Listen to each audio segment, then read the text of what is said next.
नमस्कार, मैं नेहा द्विवेदी और आप देख रहे हैं आंचलिक खबरें। चलिए शुरुआत कर लेते हैं इस वक्त के बिहार विधानसभा चुनाव के अपडेट के बारे में। जी हां, अब तक पल पल के अपडेट से हम आपको रूबरू करवाते आ रहे हैं और जिस पल का इंतजार इस बार बिहार की जनता को था और लगभग सबकी निगाहें बिहार के परिणाम पे टिकी हुई थी और 14 नवंबर का इंतजार बेसब्री से जिसको था कि जिस दिन बिहार का रिजल्ट आएगा और फाइनली बिहार का रिजल्ट सामने आ चुका है। आपको बता दें कि शानदार जीत के साथ एनडीए ने बिहार में बाजी मार ली है और एक बार फिर से एनडीए की सरकार बिहार में होने जा रही है।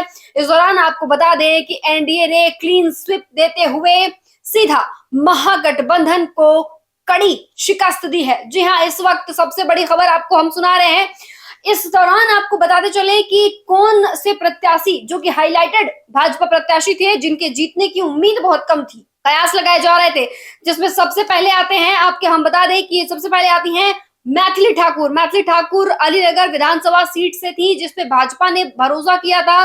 अब इस दौरान देखिए मैथिली ठाकुर जीत चुकी हैं और इसी को कहते हैं किस्मत का खेल। जहां उनके सामने आरजेडी के उम्मीदवार खड़े थे, इतने एक्सपीरियंस इंसान विनोद मिश्रा, इसके बावजूद भी जीत हासिल नहीं कर पाए। लेकिन देखिए वहीं मैथिली ठाकुर एक पहली बार राजनीति में कदम रखी हैं और उसके बाद उन्होंने शानदार जीत अपने नाम किया है, वो भी राजनीति में।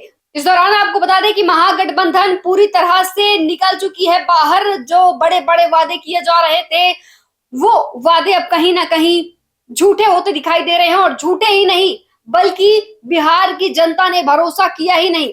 एनडीए ने मार दिया है छक्का, क्योंकि खोल दिया और अब तो खाता हालांकि खुल गया है। देखिए महागठबंधन का कच्चा चिट्टा तो खुल गया है। दूसरी तरफ देखा जाए तो तेज प्रताप यादव महुआ से हार गए, जिन्होंने बहुत मशक्कत की थी, बहुत मेहनत की थी महुआ सीट से जीतने की। इस दौरान खबर ये भी आई थी कि तेज प्रताप की जो मां है राबड़ी देवी, वो भी उनको आशीर्वाद देने पहुंची थी, लेकिन इसके बावजूद भी मां का आशीर्वाद काम नहीं आया। दूसरी तरफ आपको बता दें मैथिली ठाकुर अलीनगर विधानसभा से जीत चुकी हैं। और तीसरा खेसारी लाल यादव छपरा से हार चुके हैं और बीजेपी की छोटी सिंह जीत चुकी हैं। सबसे बड़ी अपडेट अब तक की सामने आ रही है। देखिए खेसारी लाल यादव एक सिंगर है, एक अभिनेता है, भोजपुरी इंडस्ट्री की आन बान शान माने जाते हैं और इसी बात के मद्देनजर आरजेडी ने उन पर छपरा विधानसभा सीट से भरोसा जताया था। लेकिन देखिए कहीं ना कहीं शिकस्त देखनी पड़ रही है आरजेडी को। आरजेडी का देखिए खाता बहुत कम सीटों पर खुला है। वहीं अनंत सिंह जो जेडीयू प्रत्याशी थे, दबंग छोटे सरकार के नाम से जाने जाते हैं अनंत सिंह, वो इस वक्त मोकामा से जीत चुके हैं, जो कि जेडीयू प्रत्याशी थे और उन्होंने ही दुलार चंद को गोली भी मारी थी। दुलार चंद सिंह जो थे जनसुराज के प्रत्याशी थे, उनको गोली मारी थी, जेल रहे, जिनके लिए लल्लन सिंह, केंद्रीय मंत्री लल्लन सिंह ने आके प्रचार प्रसार भी किया। अब देखिए तमाम अटकलों के बावजूद भी एनडीए कहीं ना कहीं छक्का मार चुकी है और बिहार में एक बार फिर से महागठबंधन को क्लीन स्वीप दे के बाहर कर चुकी है। अब देखिए बिहार के लोगों ने बीजेपी पर भरोसा जताया है।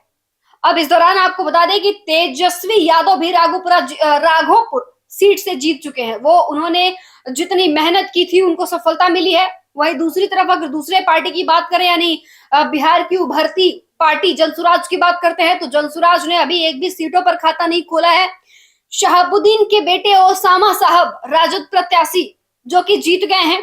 अब आपको बता दें रघुनाथ सीट से जीत गए हैं ये जो शहाबुद्दीन है। दूसरी बात यह है कि गोपाल मंडल जो स्टेज पे ठुमके लगा रहे थे वो हार चुके हैं, जो निर्दलीय खड़े थे। हालांकि जेडीयू से टिकट लेने की बात कर रहे थे, लेकिन जेडीयू ने टिकट नहीं दिया, क्योंकि वो चुनाव लड़ने से पहले ही अपनी छवि कुछ इस तरह बिगाड़ चुके थे। और दूसरी तरफ बात करें तो दरभंगा सीट से संजय सरवागी 5वीं बार जीत हासिल कर चुके हैं और बिहार में रिकॉर्ड बना दिए हैं जीतने का। देखिए कहीं ना कहीं अटकलें लगाई जा रही थी और रुझान ये बता रहे थे कि संजय इस बार बाजी नहीं मार पाएंगे, लेकिन उन्होंने बाजी मार लिया है और ये दरभंगा सीट से बड़ी जीत बताई जा रही है। दूसरी बात ये कि सबसे मजे की खबर इस दौरान देखिए एआईएमआईएम जो असदुद्दीन ओवैसी की पार्टी है, जिन्होंने कहा था कि अगर राजद हमारे साथ हाथ नहीं मिलाती है तो उसको बहुत बड़ा घाटा होने वाला है, और ये साफ तौर पे दिखाई दे रहा है। देखिए मजे की बात यही है कि एआईएमआईएम पार्टी बिहार में कांग्रेस से बड़ी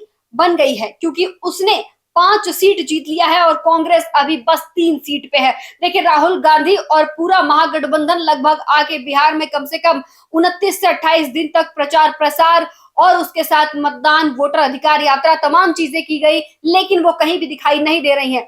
ये है बिहार की पल पल की अपडेट। अब देखिए, मुख्यमंत्री बनने का जो नाम है वो तो क्लियर होगा ही, क्योंकि देखिए अभी नीतीश कुमार के टक्कर में कोई दिख नहीं रहा है। मुख्यमंत्री कौन बनेगा, क्वेश्चन मार्क अभी भी कुर्सी पर लगा हुआ है। और सीधी बात अगर बात करें आपको, तो देखिए इस वक्त प्रधानमंत्री नरेंद्र मोदी भाजपा मुख्यालय पहुंचकर लोगों का अभिवादन कर रहे हैं। उन्होंने, प्रधानमंत्री नरेंद्र मोदी ने कहा कि बिहार की यह जीत हमारी जीत नहीं बल्कि बिहार के उन महिलाओं की जीत है जिन्होंने हम पे भरोसा किया है। इस दौरान प्रधानमंत्री नरेंद्र मोदी ने कहा कि बिहार में इस बार तुष्टीकरण नहीं बल्कि संतुष्टीकरण की राजनीति होगी। बिहार का हर युवक, हर नारी, हर जनजीवन इस बार खुशहाली से रहेगा। देखिए नीतीश कुमार ने जो बड़े बड़े वादे किए थे, अब देखना ये होगा कि अगर एनडीए की सरकार वापस से बनती है और मुख्यमंत्री नीतीश कुमार बनते हैं तो इन 5 सालों में फिर से वो क्या करने वाले हैं बिहार के लिए और बिहार की जनता के लिए। क्योंकि बिहार की जनता ने भरोसा तो जता दिया है, और कहीं ना कहीं राहुल गांधी और तेजस्वी यादव जो एक सपना देख रहे थे मुख्यमंत्री बनने का, तेजस्वी यादव सपना देख रहे थे, वो कहीं ना कहीं धरा का धरा रह गया। तो साफ तौर पे देखिए प्रधानमंत्री नरेंद्र मोदी का जो भाषण है उसमें यही कह रहे हैं कि विकास, डेवलपमेंट और तमाम चीजें अब जाके धरातल पर उतरेंगी, क्योंकि बिहार की जनता ने हम पर भरोसा जताया है। देश की एक ऐसी पार्टी पर भरोसा जताया है जो तुष्टीकरण की नहीं बल्कि संतुष्टीकरण की राजनीति करती है और विकास की तरफ ध्यान देती है। इसके साथ ही महिलाओं का वोट जो है बिहार में इस बार सबसे ज्यादा मायने रखता है, क्योंकि बिहार की महिलाएं जो हैं इस वक्त सबसे ज्यादा बढ़ चढ़कर वोटिंग में हिस्सा ले रही थी। तमाम जो युवा थे, वो सभी युवाओं का भी यही कहना था कि इस बार एनडीए सरकार, देखिए इस बार पर्चियां तो बहुत फटी आरजेडी और जनसुराज और तमाम पार्टियों के नाम, लेकिन जीत अचानक से किसने हासिल कर ली, तो एनडीए ने। फिलहाल के लिए बस इतना ही। जुड़े रहिए हमारे साथ, देखते रहिए आंचलिक खबरें, और हमारे खबर को लाइक करिए, शेयर करिए, सब्सक्राइब करिए, और हमें कमेंट में ये बताइए कि इस बार अगर एनडीए की सरकार बनी तो आप उनसे किन मुद्दों पे बात करेंगे, किन मुद्दों की डिमांड करेंगे बिहार में कि क्या होना चाहिए। शुक्रिया।